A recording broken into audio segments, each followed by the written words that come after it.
Bonjour, c'est Gilles sur boursicoté.com. Voici l'analyse technique du CAC 40 pour cette journée du mardi 15 mars 2016. Avec une séance assez particulière aujourd'hui parce qu'après une ouverture donc sur un joli gap baissier, le CAC 40 donc termine clôture en baisse à 4472,63, perdant 0,75% sur la précédente séance avec presque 34 points perdus par rapport au cours de clôture de la séance précédente. Donc bon, une petite phase baissière, une séance assez particulière dans le sens où nous allons voir que finalement nous avons des arguments à la hausse et à la baisse suite à l'inscription de cette bougie. Donc bougie en doji quasi parfait, puisque entre l'ouverture et la clôture, nous avons à peine 2 points de cotation, ce qui est extrêmement faible en daily. Donc doji ici quasi parfait. Après le doji d'hier qui avait, je vous le rappelle, émis une peut-être hypothèse d'un retournement ici en étoile du soir. Alors, étoile filante, on a bien eu le gap à l'ouverture, le gap qui n'a pas été comblé. Toutefois, je vous avais indiqué que pour obtenir une étoile du soir, eh bien, il aurait fallu inscrire une bougie rouge d'amplitude sensiblement équivalente à la bougie haussière que nous avions eue il y a 2 jours. Ce n'est pas du tout le cas, on a une bougie d'hésitation. Toutefois, le gap baissier subsiste, notamment sur une zone qui a déjà ouvert un gap haussier, donc on invalide celui-ci, et qui plus est sur une zone de résistance qui était déjà clairement identifiée à 4496 points. Donc nous sommes ici sur une invalidation, mais nous allons voir que tous les signaux haussiers ne sont pas forcément affaiblis ou éteints. Du point de vue des indicateurs techniques, donc nous avons un RSI neutre, un stochastique qui a lancé hier un signal baissier, puisqu'on avait ici la ligne de signal qui sortait donc de la zone de surachat, on le voit bien ici sur cette phase, mais tout de suite vous pouvez voir ici que le signal baissier est invalidé, puisque le RSI, le stochastique, repasse au-delà de sa zone de signal. Donc on est ici sur une fin de signal baissier, donc quasiment mort dans l'œuf, puisque nous avons ici la préparation du signal. Le signal est valide à partir du moment où le stochastique et la ligne de signal sortent de la zone de surachat, mais avec ce croisement, eh bien, on n'a plus du tout de dynamique. Donc on reste ici sur une neutralisation de la dynamique baissière du point de vue du stochastique. Le RSI donc est neutre, on en a déjà parlé. Le MACD, qui se retournait hier, eh bien, invalide ce retournement. Donc là, on est plus sur une phase de neutralisation. Hier, je vous disais que les retournements ici à la hausse qui se faisaient dans la partie supérieure du graphe du MACD étaient relativement intéressants.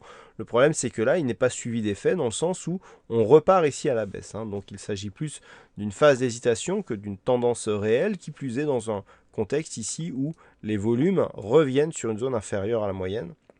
Ce qui nous marque ici le manque de conviction, ce qui met en évidence le manque de conviction que nous avons sur ces deux précédentes séances où la volatilité, elle aussi, était plutôt en berne. Alors, je vous le disais, des arguments haussiers et des arguments baissiers sur cette bougie. Donc, les arguments baissiers, bien sûr, c'est le fait ici d'avoir un gap baissier sur le précédent gap haussier, donc on invalide le signal haussier qui était apparu sur le gap précédent. Le fait que les indicateurs soient en phase d'affaiblissement, de neutralisation, qu'il n'y ait pas de volume, tout ça empêcherait, je dirais, la dynamique haussière de se développer suite au contact ici avec cette bol sup supérieure que nous attendions depuis quelques mois, je vous en avais déjà parlé. Toutefois, les cours ici, après l'ouverture de ce gap, où on aurait pu avoir une phase d'accélération, eh bien, sont venus se reposer sur une zone technique majeure, la zone ici des 4462. Alors on va réélargir le graphe. Cette zone est vraiment très importante, puisqu'elle correspond ici à une zone qui avait été franchie sur gap, puis on avait retrouvé ici cette zone qui était support, qui s'était retrouvée comme résistance sur cette phase ici, sur cette séance du 13 janvier, et ensuite on avait confirmé la continuité du biais haussier. Nous avons ce contact aussi qui est important, c'est le dernier contact significatif de la phase de baisse. Donc on inscrit un nouveau plus bas, là on casse la dynamique, et donc on inscrit de nouveau plus haut. Donc deux choses à signaler. Déjà le dépassement ici de cette zone qui avait été signalé en temps réel, qui valide donc la sortie ici comme un retournement. Mais cette zone ici, qui était précédemment support et qui s'était transformée en résistance, tant qu'elle restait ici résistance sur cette phase, eh bien on avait possibilité ici de plafonnement sous cette zone, voire de neutralisation de la dynamique court terme. Le fait que l'on repasse durablement au-dessus de cette zone nous place plutôt dans une perspective haussière, d'autant plus que suite à la rupture ici, où dans un premier temps on est venu ici suite au discours de Mario Draghi, monter et descendre pour finalement clôturer en bas, on pensait ici que le franchissement de cette zone des 4461 serait plus compliqué que prévu. Donc là, ici, on inscrit une dynamique qui permet une cassure de cette zone. Et sur la phase ici d'affaiblissement, on revient se poser sur celle-ci. Certes, il y a une petite attaque, mais on voit bien ici que la zone qui était résistance est en train de se valider comme zone de support. Donc on est là sur une éventualité qui nous laisse de la place pour la poursuite d'un mouvement haussier. Surtout si les cours restent ici au-dessus de cette zone de support oblique qui définit le trend court terme. Donc tant que nous avons ces deux éléments, à savoir 1, des cours qui restent au-delà des 4461 et 2, des cours qui restent au-delà de cette zone de support oblique haussier, la dynamique court terme reste haussière.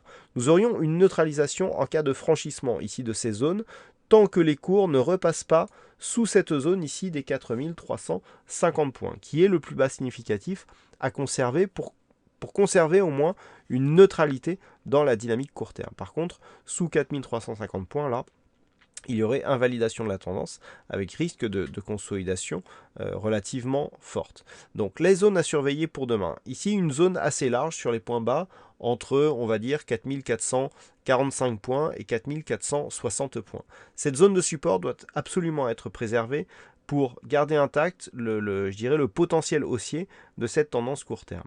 Tant que l'on reste au-dessus, on vise de nouveau plus haut, avec validation donc sur franchissement des 4580 points. Sous cette zone, phase de neutralisation tant que les cours restent au-dessus des 4350 points, et sous 4350 points, on repasse sur un biais baissier court terme. Voilà ce que l'on peut dire sur cette analyse technique du CAC 40 à ce jour. Alors aujourd'hui, il y avait un fixing et c'est Bono qui regagne ce fixing. Bravo à toi Bono. En ce qui concerne les statistiques, on est sur des résultats qui sont assez partagés. Alors, on a une bonne conviction. Sur la prochaine bougie. Mais attention, le nombre d'occurrences est limité.